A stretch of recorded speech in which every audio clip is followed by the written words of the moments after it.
ATEM est une PME technologique d'une vingtaine de personnes. Nous sommes basés à Solliès-Pont près de Toulon. Nous sommes des créateurs de liens pour des industries exigeantes comme la défense et l'aéronautique. Nous réalisons des liaisons coaxiales à façon dans nos ateliers à Toulon pour par exemple connecter des antennes à des sous-ensembles. Nous réalisons tout cela dans nos ateliers avec notre expertise et un service coûts humains à nos clients.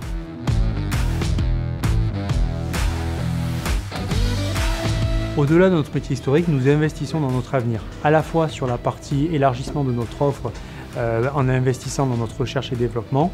Nous voulons vraiment devenir un petit équipementier de systèmes hyperfréquents d'une part, et de l'autre, nous investissons dans des nouvelles solutions d'interconnexion comme la fibre optique ou les communications sans fil.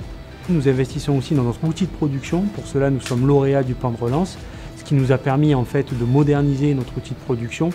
Pour ATEM, c'est un investissement assez conséquent dans notre laboratoire. Et de notre côté, nous avons investi massivement dans VN Composite que nous venons de racheter, qui va nous permettre vraiment d'élargir notre offre en couplant les métiers du composite de VN Composite et des hyperfréquences d'ATEM pour par exemple réaliser des radomes ou des structures antennaires en composite. Pourquoi nos clients viennent chercher VN Composite? En fait, quand ils ont conçu leur pièce, il faut qu'ils arrivent à la réaliser. Et c'est là où nous rentrons en jeu. En fait, par la maîtrise de l'ensemble des procédés de fabrication des matériaux composites, nous sommes en capacité de leur proposer le bon procédé qui leur permettra de répondre à leurs attentes, à la fois sur la partie coût, mais aussi performance et délai. Et c'est vraiment la force de VN Composite. VN Composite demain, c'est être en capacité de pouvoir concevoir les produits pour nos clients et donc d'être présent à la fois de la conception et plus uniquement la réalisation de pièces composites à façon.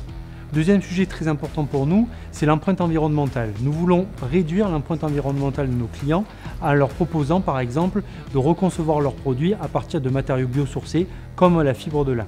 Le troisième sujet, c'est de pouvoir se positionner sur des sujets à haute valeur ajoutée, comme des composites à très haute température ou des composites qui permettent d'atténuer fortement les vibrations acoustiques. Tous nos investissements sont au service de la croissance de demain d'ATEM. Nous ambitionnons de devenir un équipementier dans notre marché historique qui est la défense, en étant plus un partenaire de R&D de nos clients. Aussi également de continuer à développer des kits d'interconnexion pour apporter le Wi-Fi dans l'aviation commerciale. Aujourd'hui, c'est 350 avions qui sont équipés. Demain, nous voulons faire évidemment bien plus. Nous souhaitons aussi bien sûr réussir notre diversification sur les marchés de la sécurité grâce à notre radar de détection de surveillance périmétrique. Et en fait, cette approche système que nous sommes en train d'acquérir par nos intenses efforts de R&D va nous permettre de nous positionner dans un marché deep tech à forte ambition et à fort enjeu pour demain, qui est l'ordinateur quantique, où nous devenons en fait un concepteur, un fournisseur de solutions d'interconnexion avec une approche système pour les concepteurs de puces quantiques de demain.